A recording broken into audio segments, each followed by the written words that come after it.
Salut, moi c'est Guillaume Haché. Bienvenue dans 70 minutes avec.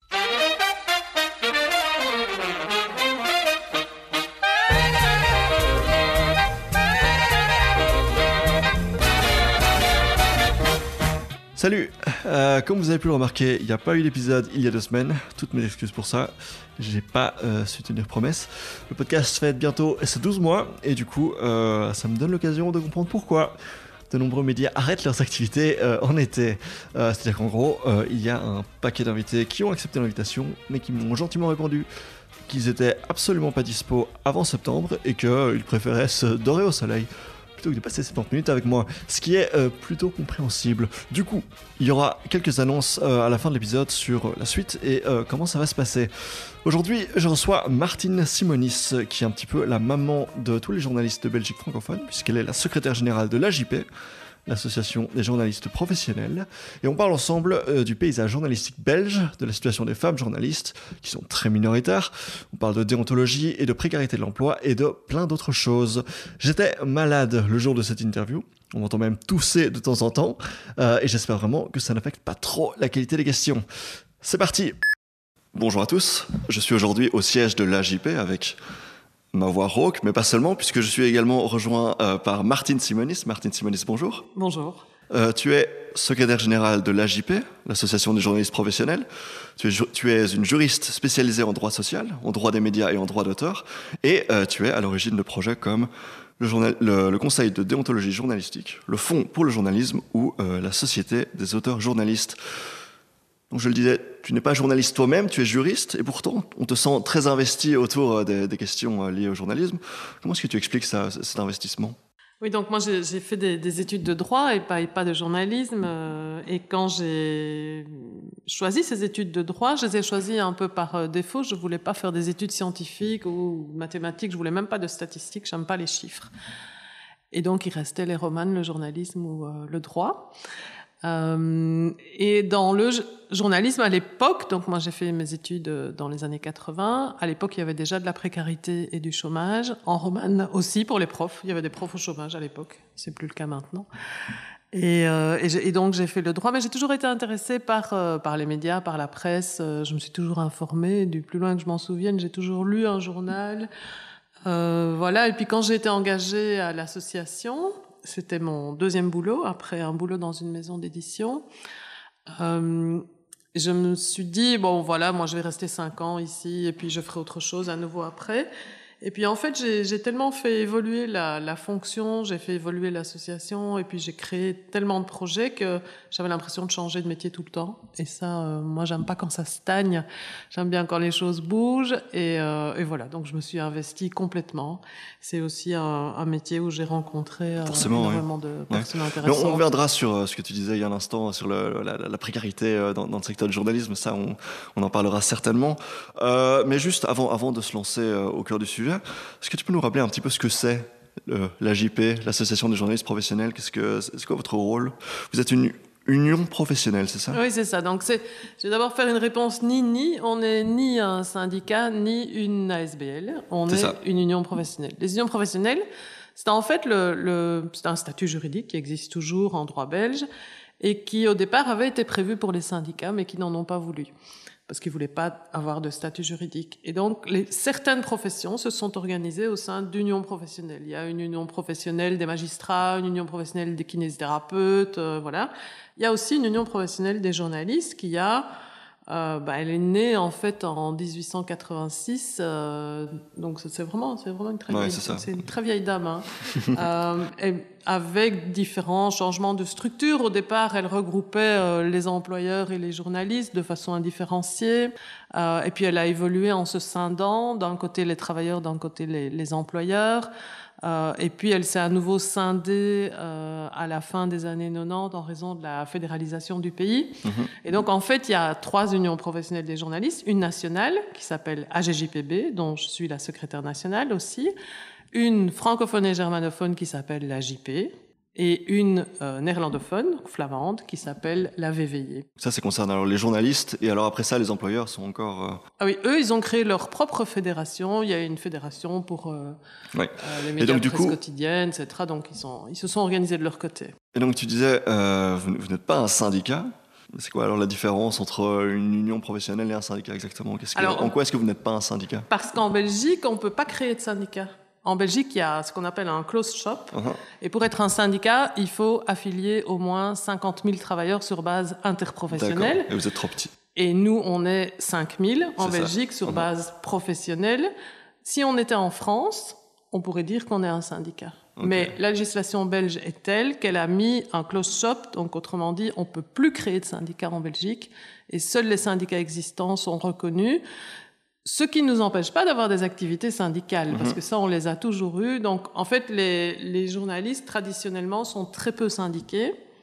Et c'est logique, hein, ça tient à leur indépendance. Ils veulent pas entrer dans des structures qui sont politiquement marquées ou philosophiquement marquées. Et donc, ils préfèrent garder de la distance par rapport à un syndicat ou à un pilier. Et comme ils sont pas syndiqués, habituellement, ils sont... membres de l'union professionnelle. Nous, on affilie 90% des journalistes sur base volontaire. Donc, on a un taux d'affiliation extraordinaire. Et pour les journalistes, en tout cas en presse écrite, on a de l'activité syndicale. Ça veut dire qu'on négocie pour eux des conventions collectives dans les entreprises, avec ou sans les syndicats. Donc, tu dirais que voilà, le statut de syndicat vous échappe pour des raisons un petit peu techniques, mais... Vous n'êtes pas sanctionné, vous ne perdez pas d'opportunités parce que vous n'avez pas ce titre de syndicat. Si, parce que je pense que si on était un syndicat, on serait beaucoup plus présent dans l'audiovisuel, on serait beaucoup plus présent dans les petites structures. En fait, comme on n'a pas la législation derrière nous qui nous impose, les syndicats, ils ont ça, ils sont légitimes par la loi. Nous, on doit être légitime par autre chose. Alors, on est légitime par notre taux d'affiliation, on est légitime par notre action, par notre histoire, mais il faut à chaque fois, et je dirais quasi à chaque génération de journalistes, quasi à nouveau prouver cette légitimité, leur montrer qu'on est légitime et que c'est normal qu'on aille négocier pour eux ou à leur place ou qu'on les représente. Okay. Donc si, on perd des opportunités, je pense. Oui. Ok, donc il y a plusieurs facteurs qui entrent en jeu. Donc d'une part, ce que tu disais, le close shop, le fait que le marché des syndicats est fermé. Et d'autre part, ce que tu disais, c'est les journalistes tiennent à avoir une certaine indépendance. Tu disais, ils ne veulent pas forcément se marquer comme appartenant à un pilier. Et j'ai un petit peu tiqué quand tu as dit ça, puisque à mes yeux, ça s'effrite de plus en plus les années passant. Mais pendant longtemps, on pouvait dire, tiens, tel journal fait partie du pilier catholique, tel journal fait partie du pilier libéral. Donc, dès le moment où on travaille pour un journal qui est marqué par un pilier, dans cette Belgique pilarisée, pourquoi pas s'inscrire au syndicat qui va avec ce pilier ? Oui, pourquoi pas. Et il reste beaucoup de traces de ça. Donc, il y a certains journaux, comme par exemple les journaux du groupe Rossel, où il n'y a que le syndicat socialiste qui est présent. Donc la CNE ou la CSC ne rentre pas chez Rossel parce que ça a toujours été des journaux anticléricaux, des journaux de libre pensée, etc. Et donc il reste des traces de ça. Mais je dirais de moins en moins. Oui, ça s'effrite. On a assisté pendant tout le XXe siècle à la disparition de la presse d'opinion. Des journaux comme La Wallonie, Le Drapeau Rouge, tous ceux qui étaient très marqués, très ancrés dans une tendance politique ont fini par disparaître. La dernière tentative, c'est la création du journal Le Matin. Je ne sais pas si tu te souviens de ça, mais c'était dans les années... Le Matin, moi je pense qu'il y a un journal qui s'appelle comme ça en Suisse, non ? Oui, mais il y a eu un journal en Belgique qui s'appelait Le Matin et qui était lié de près ou de loin au syndicat FGTB. Bon, il a fini aussi par disparaître. La raison étant beaucoup plus un modèle économique qui ne fonctionnait pas.